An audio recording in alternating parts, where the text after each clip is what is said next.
The myth of the market monopoly.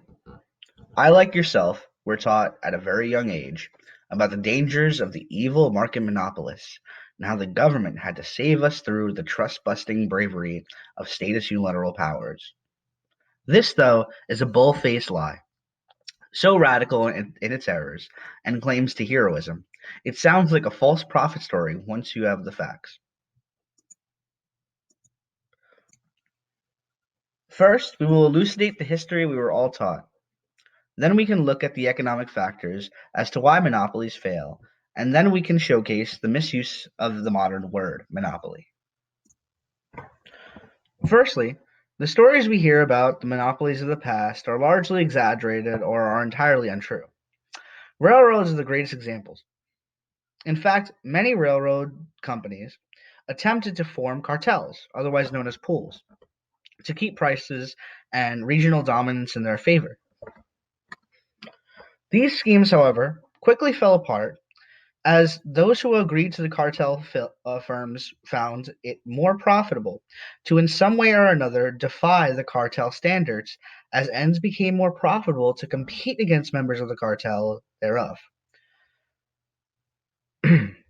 This resulted in some cartel fanatics often reaching out to quasi cartel professionals. By 1884, nearly all railroad managers and investors agreed a successful cartel was impossible. This comes from historian economist Alfred Chandler. One German cartel expert, Albert Fink, of 1887, said whether voluntary collaboration can be secured by all the transportation companies is doubtful. Government supervision may be required to some extent to accomplish the objective in view. So this essentially meant that he saw that there was a dilemma of continuous competition, continuous rivalrous competition, and he needed a centralized authority to come in and do public property rights domain. So I'll expand upon that further. So what this led to was an attempt to hinder the adaptive process of lesser firms, right? So smaller railroad companies, because at this time, during the progressive era, as Murray Rothbard would dub it, there weren't just huge, large, railroad companies. There were some, and it was still like an emerging market, but cartelizing railroads through government regulation was seen as the only real method possible, right? So large cartels desired the banning of rebates and specific quality checks that leverage in their favor. This essentially means, banning rebates, so specialized deals and all of that. That certain members can, could actually afford to do, and thus that creates competition. It drives down prices in certain areas and makes them more appealing. Bigger, larger railroad firms didn't want that to be the case. They didn't want to have to worry about that competition. Um, Now, they also wanted governments to institute certain regulations that meant that there were greater costs leveraged onto, those lesser firms that they were competing against. So this led to several attempts at consolidating the railroad industry for those cartels. The legislation that would go on to make railroads more consolidated and the investors of such wealthier by stifling competition are the 1887 Interstate Commerce Act, which created a regulatory commission and banned rebates alongside nominal pools. So they tried to say, oh, we're banning cartels, by using the government as the ultimate quasi cartel. And banning of rebates meant, of course, again, like that they wanted to ban people from trying to sell at lower rates and create secret rates and all of that. This, though, failed. There was a lot of, there were still rivalrous competition coming in. There were international competition. There were different shippers they had to concern themselves with, which, of course, is that external and internal competition that I was talking about earlier. That really, screwed them over in this endeavor. So they had to try to further consolidate again. So they went with the Elkins Act of 1903, Anti-Rebating Act. It was approved then again in 1906 with the Hepburns Act. And these are all attempts again to take out rivalrous competition, take out the shipper, take out the trucker, etc. The plane guys and all of that. Anyone who's involved with logistics, because that's what the railroad industry primarily was back then, is the logistics industry. So these events all kept failing. These efforts, they kept running into trouble because they never really managed to keep rates down, right? Rates were constantly still fluctuating, and the railroad sector did not like this. So one of the last, I guess, endeavors to try to take things down was 1910. One of the last efforts to try to destroy competition in the railroad industry and consolidate it for those bigger names that ran those commissions, those regulatory commissions, um, was a huge railroad tariff, right? So the railroad tariff failed as well. It failed to really meaningfully bog down competition, um, and and and it also kind of really backfired on those who are in support of those tariffs, right? And tariffs are meant to be a giant disincentive. Everyone knows, tariffs are meant to be a production disincentive, but they still place them on things anyway to protect workers or whatever nationalist propaganda, anti-economic stuff they want to throw out there for them. But they're in reality they're about cartelizing things, right? Um, so when they put these tariffs on, these were extremely high tariffs, 40 to 60%. This ended up hurting those bigger firms that were for the tariffs that were meant to crush the smaller firms, and to some extent they did. It's not like people were unscathed by these tariffs, but what happened is those larger firms were often very over optimistic, as Rothbard put it, in the progressive era. They were very over optimistic in how much profits the monopsonizing would render them, right? So, and these tariffs ended up, they had to bear the burden of these tariffs, and really it wasn't showing in profits. And, after the first few years of the tariffs being instituted, it was decided that, yeah, these tariffs are really not beneficial. They're not helping us in, cartelizing things. And that's by no means the end of, railroad sector competition to monopolize things, or railroad incentives to monopolize things via the government. But it does show that the efforts the efforts to involuntary cohabitation to do these things, they were virtually impossible, right? People saw that there were advantages to going outside of the railroad cartel, and they very often pursued those advantages, those advantageous opportunities. So they had to go and ask for government to come in with compulsory mechanisms to attempt to monopolize it. Now, this the last thing you could ask, I guess, of the government is just to nationalize everything, but that kind of puts your assets into a weird position. And there were people who wanted to nationalize the railroad industry at this time, but it never really came to fruition. But there were advocates for it, just because they thought that that meant, that they could keep their territorial monopoly in some way or another. Um, and if you think about this in a very clear and cut way, just looking back on history, not even examining economic theory, you start to understand that, wow, well, in history, we were taught that these companies, they really wanted to be monopolies, and government destroyed that. But in reality, government greatly enhanced them. Government was a tool for them, right? And if you want to call these men evil, you can, but at the end of the day, they were looking at the means of government as a compulsory mechanism and using it to their advantage of profits. Now, of course, they failed because there was just too much. It was just too much competition, and it was nominal competition. It was rivalrous, like as all ventures are. It's as Di Lorenzo puts it, which I'm gonna link the video he has on it, which is a great video on Monopoly. I'm going to link it down below. He points out that the market competition is a dynamic, rivalrous process of entrepreneurial discovery, right? And that's important for the next part of this video, the next section of this video. But it's not something where it's stagnant. People aren't, at large stagnant. It may not seem like that, as we're really atomized regarding society, or individuals, but the railroad companies didn't just say, oh, they put another tariff on, or oh, they have so much land, so much more land than we do, and so many more contracts than we do.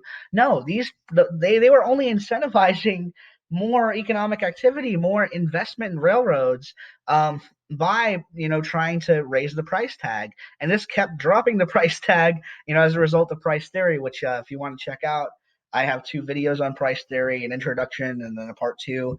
I'm working on getting a few more out there because prices aren't as simple as those 2 videos. But ultimately, railroads, the railroad industry, for those who wanted to cartelize it, they ended up failing in almost every endeavor. Sure, they may have been large for a while, and they may have certain government benefits now, and they may have certain standings now because of their efforts, but it wasn't a market effort. It wasn't a market phenomenon for them to monopolize. It was heavily government. It was heavily subsidized by the government. And I'm speaking offhand here, so if it sounds a bit wick whack, I'm sorry.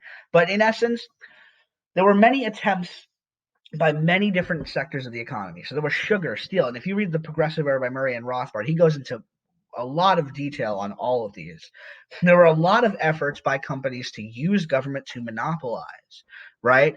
And in many ways, they successfully destroyed some competition, but writ large, but overall, they failed in destroying competition, right? Because there's always going to be competition. And even if you try to outlaw competition, it's not going to work in your favor. And ultimately, again, to put another huge umbrella over it, those attempts to monopolize, those ones that really truly crush the little guy the most, those were formed by government. Those were promulgated by government. Um, so the idea that people came in and they busted up the trusts, uh, and they saved us from these evil monopolies, it just wasn't true. The government was largely used, and largely was copacetic to being used, to creating very large firms and diminishing competition. And government, largely as a unilateral imposer, it does destroy quite a bit of competition in many different ways, which we'll get into in this YouTube channel and further. I have some very specific events I want to talk about. But ultimately, when you look back on the history, yes, there were large companies. Yes, they did try to monopolize, but they did not achieve the most monopolization, I guess you can say, uh, through market mechanisms. They did so by using government compulsory mechanisms that were amply made available to them by the government. So that's kind of a myth I want to dispel. And if you want to look into this, look back on the history, I'm going to link a bunch of YouTube videos here that are really great on this subject. And I'm also going to link some books.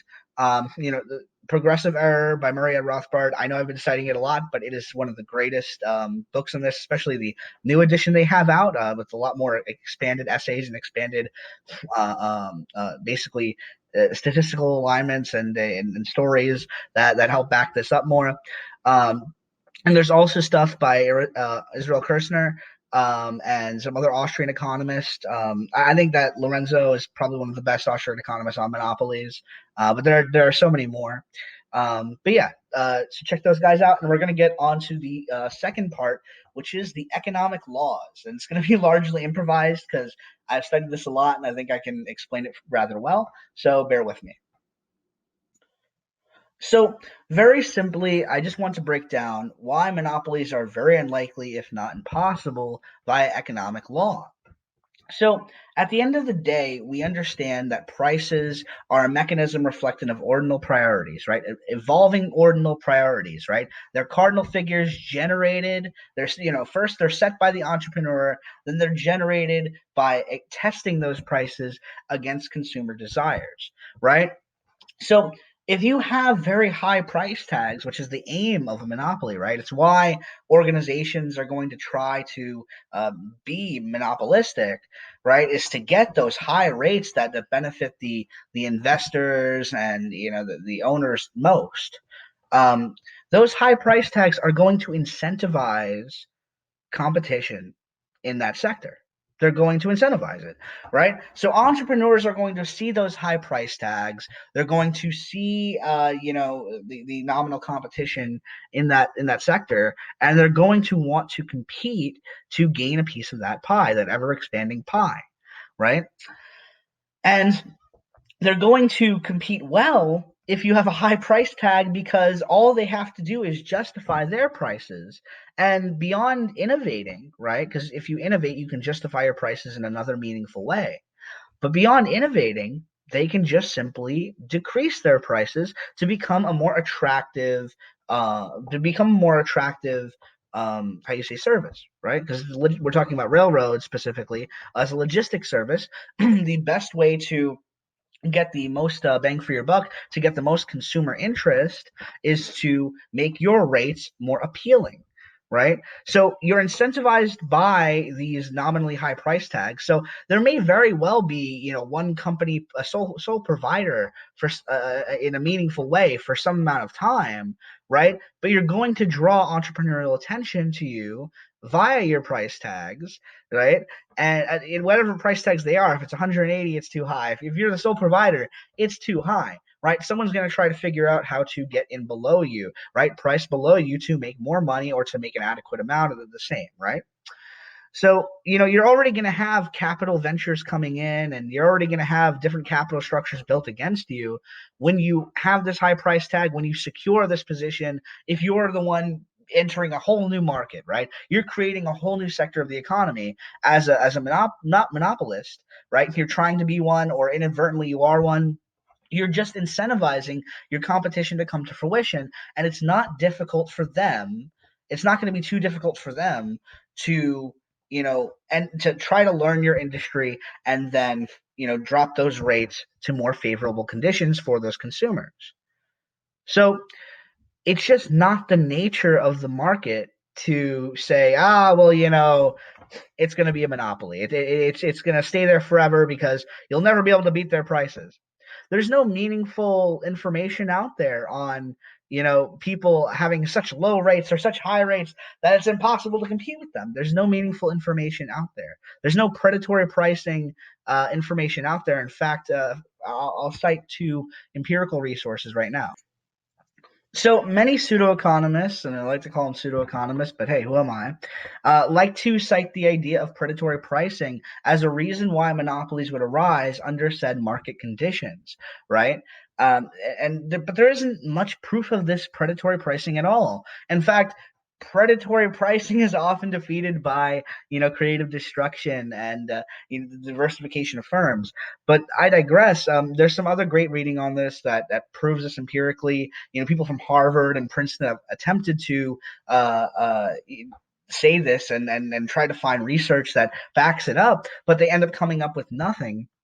So we end up coming up with articles like The Myth of the Predatory Pricing, an empirical study by Dr. Ronald H. Collar the second. And we have, you have Israel Kurtzner's Competition and Entrepreneurship, which is a great Austrian text on the idea of, what competition does, how competition evolves, and, the essential idea that pricing isn't going to go into this, predatory favor wherein people either collude or people price people out of the market entirely. While there are cases where some people just can't keep up in prices, that's typically not due to just listing prices. That's due to real resources, right? That's due to actually impacting the market.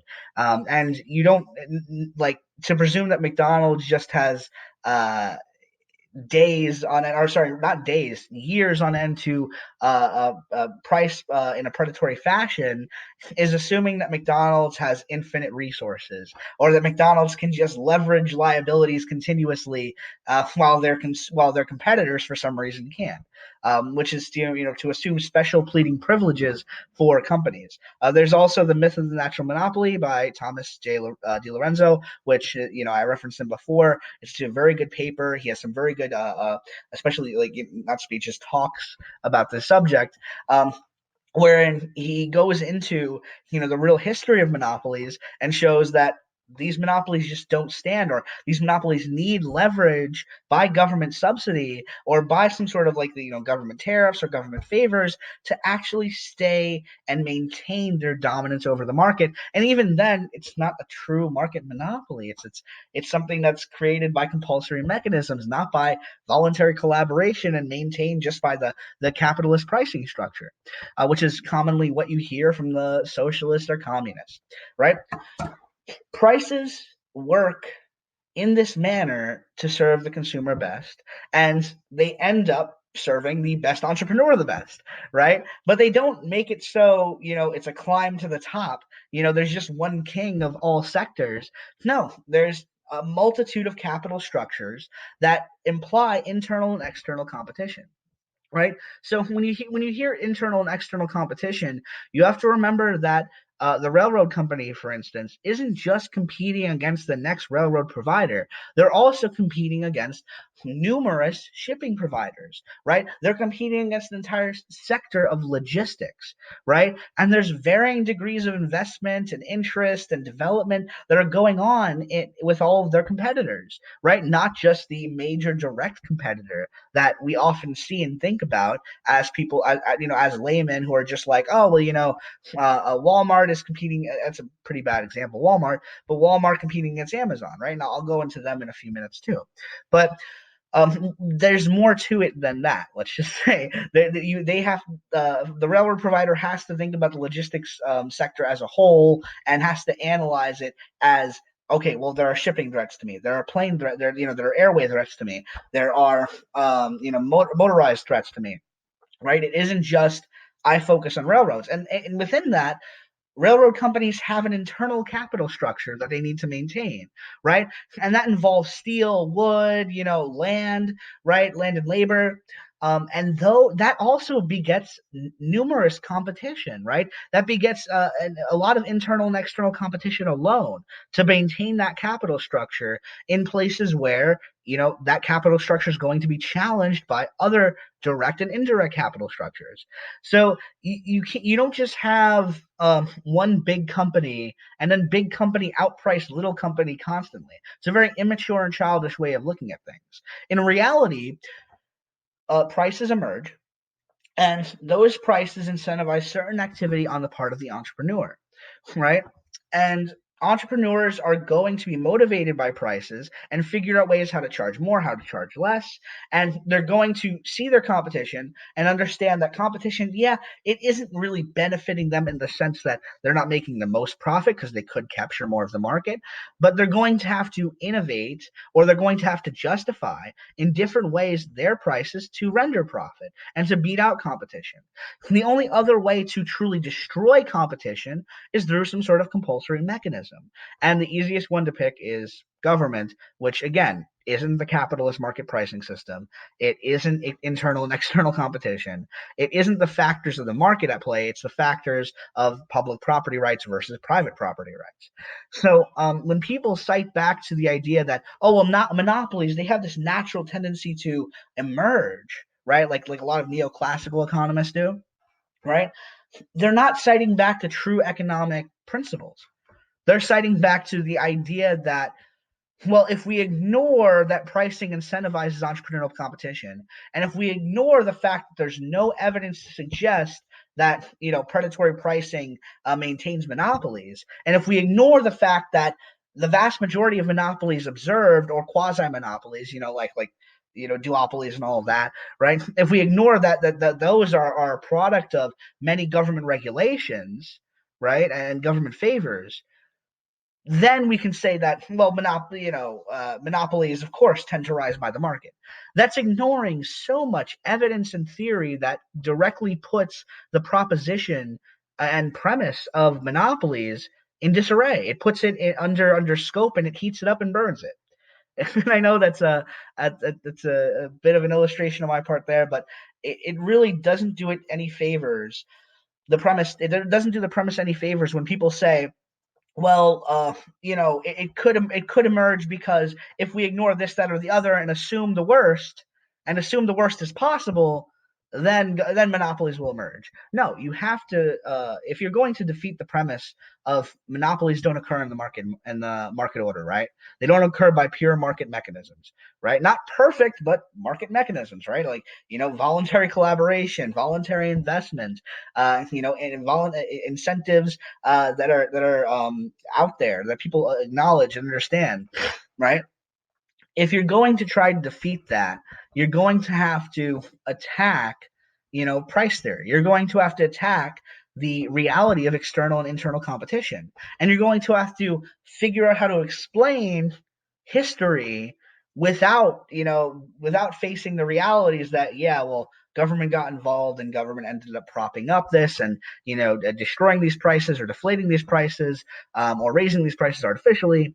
And that's something that not many people are up to do. And the catch-all monopoly this, monopoly that, the government had to save us from monopoly, is just implored as a way to, make the state look like it's just that great, and that private firms are just that maniacal and evil. And without the government, we couldn't stop them. But in reality, not the case. They were having plenty of problems without the government, and even when the government got involved, they were still having plenty of problems of monopolizing. But now they can just gain that leverage, gain that comparative advantage to the government. And many companies do. Many companies hold many advantages because of government subsidy and protectionisms and tariffs that they shouldn't have, and that actually hurt the consumer by raising consumer prices and by making labor less competitive, by making innovation scarcer because there's not as many rounds of creative destruction when you can't really compete. But I'll get into that in the next part of the video. So before getting on to part three, I just want to go over quickly that the Interstate Commerce Act of 1887 was the first attempt, beyond the legislation under Lincoln, to actually consolidate the cartels. And then when that failed, of course, we had the Elkins Act of 1903, which was anti-rebating mostly. And again, for any of those confused onto what rebating is, it's essentially the secret selling of lower prices or specialized deals, which of course was favorable towards competition as it drove rates down and allowed for other firms to actually compete with larger firms who wanted to keep rates high. Then we had the 1906 Hepburn Acts, which were again another attempt at fighting rivalrous competition because rates were still fluctuating, and a lot of people in the big railroad industry didn't like the rates were fluctuating still, and that they had to compete with shippers, they had to compete with motorized industry, they had to compete with airways. There were a lot of issues that they didn't realize even when using the compulsory mechanisms of government. Right. So before, when we had the talk about the German who came over and said this is pretty much impossible without government, and the observation that pretty much every manager and railroad investor was like, yeah, it's impossible to collude with these other railroad companies. um, you know the issue was, all right, well, we need a new mechanism to put into play our territorial dominance.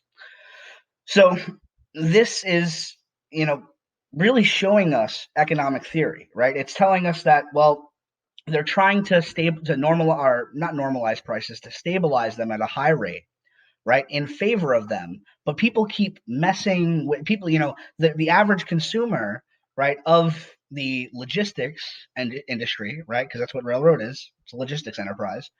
The average consumer kept saying, I'm going to go with this guy.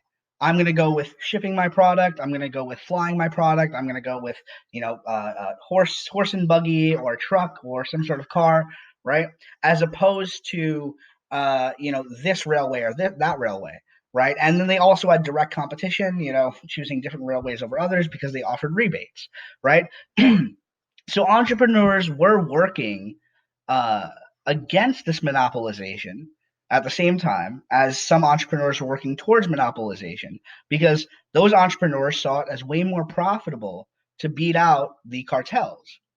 So just to go over that before we get into the third section, because it is important to remember that the history we were taught when we were children, seventh grade, ninth grade, about the evil businessman coming in and cartelizing everything, is just not true. They looked for government help, and government was glad to help them with the ICC Commission, in particular with the railroad sector, right? And many other sectors of the economy, this was true, and it still is today. So it wasn't pure market phenomenon that many firms were consolidated or many firms maintained a position, whereas because they couldn't endure, or they didn't endure, small fry competition or intermediate sized firm competition. And this is a result of, again, price theory. Prices are incentivizing activity on parts of other entrepreneurs. And again, there's just a total lack of evidence for predation or predatory pricing. You can try to search for it. There are plenty of people who have tried to prove it. But at the end of the day, when firms try to take on liabilities, it's taking on liabilities.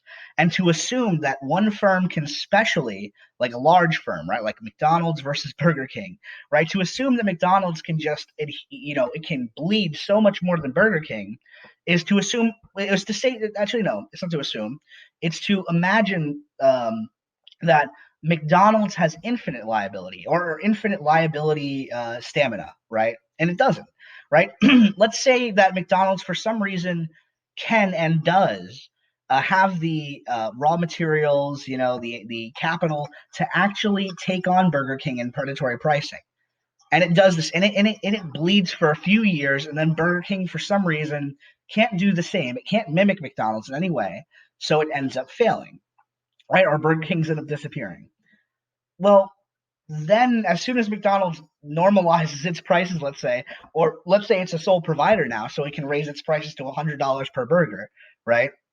As odd as that would be, then new competition would emerge to fight them again, and then it'll just be an endless cycle of, as opposed to McDonald's economists or their financial analysts could just say, hey, let's just competitively price alongside them, as opposed to charging 30 cents per burger, whereas they're charging $5 per burger. We can just charge 4.50 or 5.30 or something like that, or we can just adjust our the value of our meals, so people come to us more and justify our prices. It's way easier for firms to just nominally compete than it is for them to bleed themselves to death and then wait for another firm to come along and just make them bleed again.